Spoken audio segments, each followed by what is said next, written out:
La chambre est pleine d'ombre. On entend vaguement de deux enfants le triste et doux chuchotement. Leur front se penche, encore, alourdi par le rêve, sous le long rideau blanc qui tremble et se soulève. Au dehors, les oiseaux se rapprochent frileux. Leur aile s'engourdit sous le ton gris des cieux, et la nouvelle année, à la suite brumeuse, laissant traîner les plis de sa robe neigeuse, sourit avec des pleurs et chante en grelottant. Or, les petits enfants, sous le rideau flottant, parlent bas comme on fait dans une nuit obscure. Ils écoutent, pensifs, comme un lointain murmure. Ils tressaillent souvent à la claire voix d'or du timbre matinal qui frappe et frappe encore son refrain métallique en son globe de verre. Puis, la chambre est glacée. On voit traîner à terre, épars autour des lits, des vêtements de deuil. La brebis d'hiver qui se lamente au seuil souffle dans le logis son haleine morose. On sent, dans tout cela, qu'il manque quelque chose.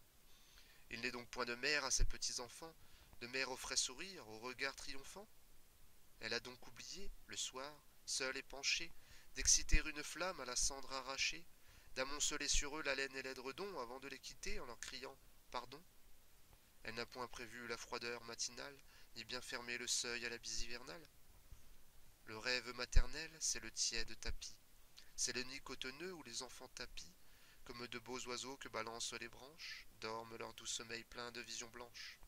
Et là, c'est comme un nid sans plumes, sans chaleur, où les petits ont froid, ne dorment pas, ont peur, un nid que doit avoir glacé la bise amère.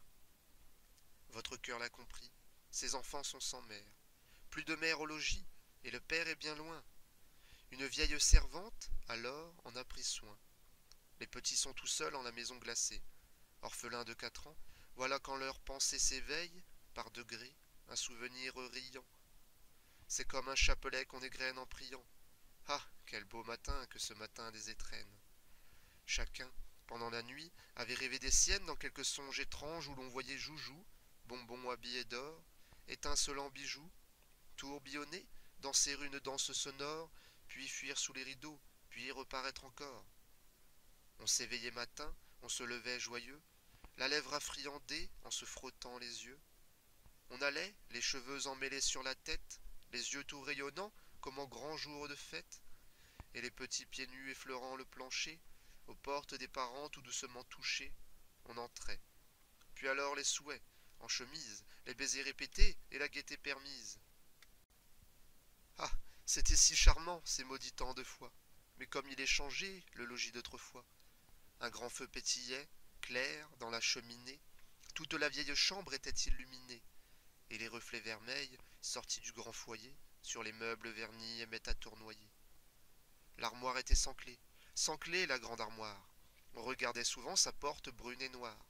Sans clé, c'était étrange, on rêvait bien des fois au mystère dormant entre ses flancs de bois, et l'on croyait ouïr, au fond de la serrure béante, un bruit lointain, vague et joyeux murmure. La chambre des parents est bien vide aujourd'hui. Aucun reflet vermeil sous la porte n'a lui. Il n'est point de parents, de foyer, de clés prises. Partant, point de baiser, point de douce surprise. Oh, que le jour de l'an sera triste pour eux. Et, tout pensifs, tandis que de leurs grands yeux bleus silencieusement tombe une larme amère, ils murmurent quand donc reviendra notre mère. Maintenant, les petits sommeillent tristement. Vous diriez, allez voir, qu'ils pleurent en dormant, tant leurs yeux sont gonflés et leur souffle pénible. Les tout petits enfants ont le cœur si sensible. Mais l'ange des berceaux vient essuyer leurs yeux, et dans ce lourd sommeil met un rêve si joyeux que leurs lèvres mi-closes, souriantes, semblaient murmurer quelque chose. Ils rêvent que, penchés sur leurs petits bras ronds, doux geste du réveil, ils avancent le front, et leurs vagues regards tout autour d'eux se posent. Ils se croient endormis dans un paradis rose. Au foyer plein d'éclairs chante gaiement le feu. Par la fenêtre, on voit là-bas un beau ciel bleu. La nature s'éveille et de rayons s'enivre. La terre, demi-nue, heureuse de revivre, a des frissons de joie au baiser du soleil. Et dans le vieux logis, tout est tiède et vermeil.